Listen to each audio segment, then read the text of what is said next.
अस्सलाम वालेकुम and good afternoon friends, कैसे हैं आप? बहुत अरसे बाद आपसे बातचीत का मौका मिल रहा है। मैं हूं इस वक्त सियालकोट मोटरवे के ऊपर, बारिश है, बादल हैं और जनाब एक अरसे बाद आपसे मुखातिब हो रहा हूं। आजकल हर बंदा इकनॉमिक क्राइसिस की वजह से परेशान है, सोशल प्रॉब्लम्स हैं, एंजाइटी है, स्ट्रेस है, किसी न किसी प्रॉब्लम की वजह से। कोई डॉक्टर्स के पास जा रहा है, कोई किसी के पास जा रहा है। अच्छा, द पॉइंट इज़, मैं ये चीज़ सोच रहा था कि हम ये भूल जाते हैं कि जो भी टफ़ टाइम से हम गुज़र रहे हैं वो वक्त गुज़र ही जाएगा।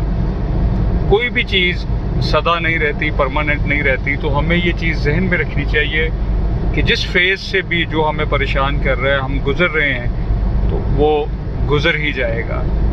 So let's hope for the best and stay